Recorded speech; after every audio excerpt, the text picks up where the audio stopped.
Welcome back to the channel. My name's Big John. Hope this finds you well. We're going to discuss a myriad of things today, I guess. We've just had the new year, and I've always thought about that. And this is going to sound kind of off the wall or off topic when I first broach it, but I hope you hang with me and see how I apply it. During Christ's crucifixion, Pilate was the custom at the time. Took a piece of paper, parchment, whatever, and he wrote on that King of the Jews, and he wrote it in Latin, Greek, Hebrew, a few different languages. And they put that on the cross. And they would do this with criminals. So people would go by, when they go by to make fun of them, rail on them, they could see why they were being crucified. And the Pharisees came to him, said, don't put that there. He said he was King of the Jews. And Pilate made kind of an odd comment. He said, I have written what I've written. Well, 223 is gone. We've just started 224. And we have written what we have written. We can't go back and change it.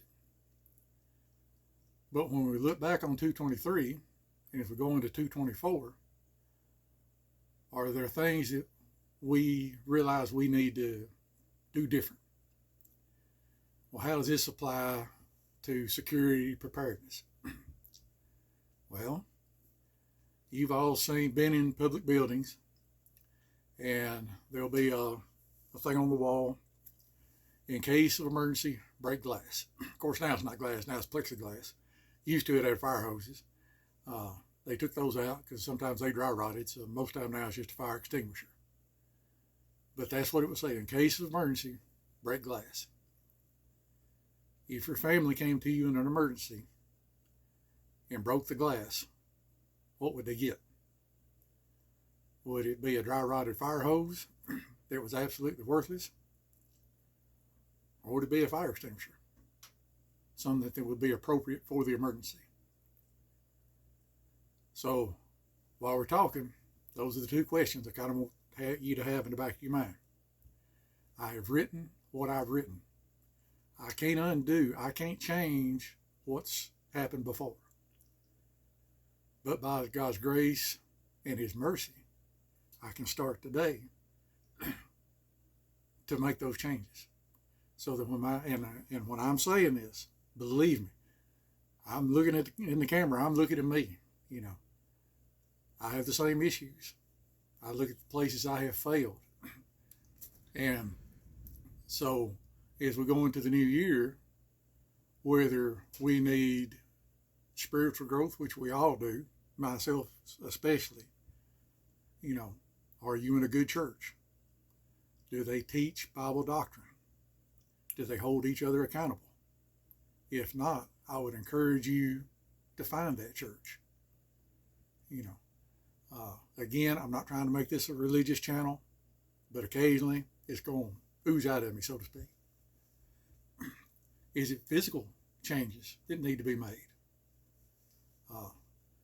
I can safely say, if you need to lose weight, being diagnosed with gastric cancer is a surefire method of doing it.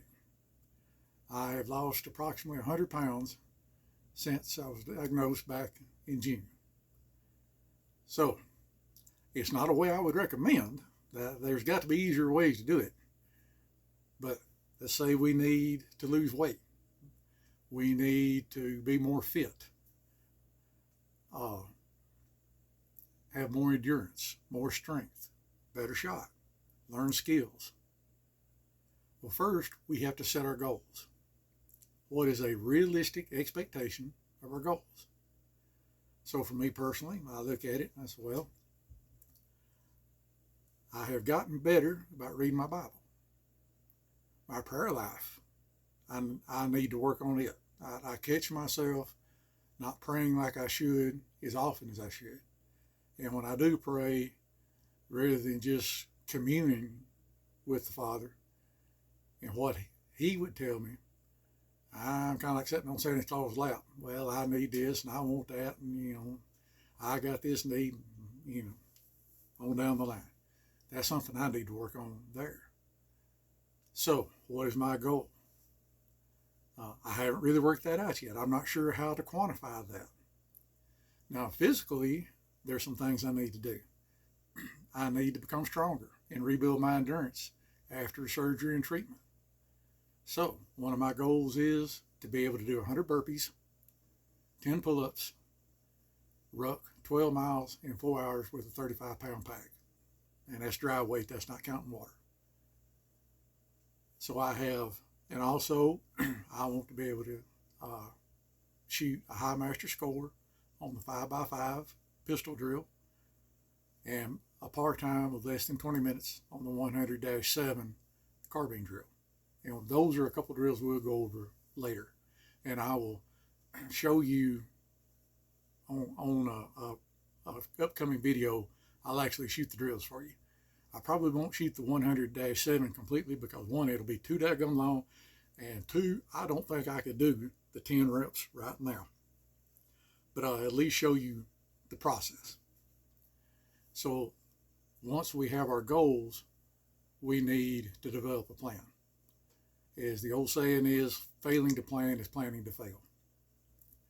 And so like with the 100 burpees, there's an app for that. Pull-ups, there's an app for that. We're doing our dry fire. That's going to help us with the 5x5 drill.